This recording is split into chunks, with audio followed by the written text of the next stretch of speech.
இன்றே டவுன்லோட் செய்து உங்கள் ஃபேவரட் ஷோக்களை என்ஜாய் பண்ணுங்க. ரைஸ் மில்லுக்கு ஜிஎஸ்டி எத்தனை % போடுறாங்கன்னு தெரியுமா? 12% சார். இல்ல, தப்பு. எங்க நீ சொல்லு. 8%ங்க.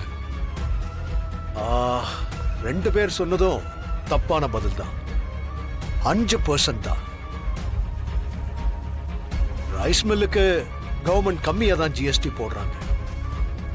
சரி, ரெண்டாவது கேள்வி. நம்ம ரைஸ் மில் ஒர்க்கர்ஸ்க்கு எந்த ஆபத்தும் வராம இருக்கிறதுக்கு சேஃப்டிக்காக சில விஷயங்களை பண்ணணும்னு லேபர் ரூல்ஸ்ல இருக்கு. அது என்ன மாதிரியான சேஃப்டின்னு சொல்லுங்க. சார், அது நெருப்பு பிடிக்காம இருக்கிறதுக்கு தீயணைப்பான் மிஷின் இருக்கணும். நீங்க சொல்றது எல்லா கம்பெனிலயும் இருக்கிற பொதுவான விஷயம் தான். ரைஸ் மில்லுக்குன்னெல்லாம் சில ரூல்ஸ் இருக்கு, அத சொல்லுங்க.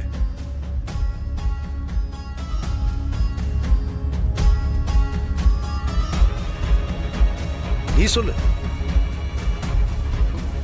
அவர் சொன்ன மாதிரி ஃபயர் சேஃப்டி, அப்புறம் இந்த தலையில் அடிப்படாமல் இருக்கிறதுக்கு தலையில் ஹெல்மெட் போட்டுக்கணும்.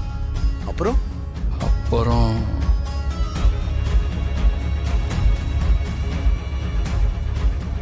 ரெண்டு பேரும் முழுசா பதில் சொல்லல. இதெல்லாம் ரொம்ப அடிப்படையான விஷயம் தானே. இதுவே உங்க ரெண்டு பேருக்கும் தெரியல. சரி, வாங்க.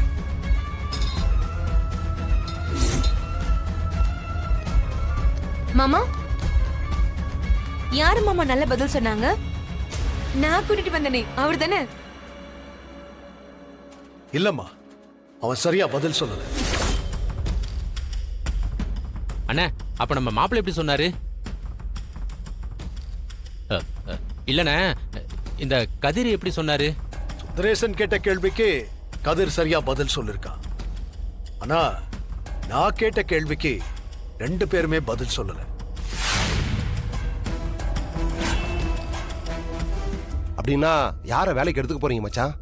நான் ரெண்டு பேரையும் செலக்ட் பண்றேன். மாமா, இங்க ஒரு வேலை தான் காலியா இருக்கு. எதுக்கு மாமா ரெண்டு பேருமே நீங்க வேலைக்கு எடுக்கிறீங்க? இல்ல, ஒரு மாசம் ரெண்டு பேரும் வேலை பார்க்கட்டும். அதுலயே தெரிஞ்சிடும் யார் உண்மையாவும் திறமையாவும் வேலை பார்க்கறாங்கன்னு. அதை வச்சு வேலை கொடுத்துக்கலாம்.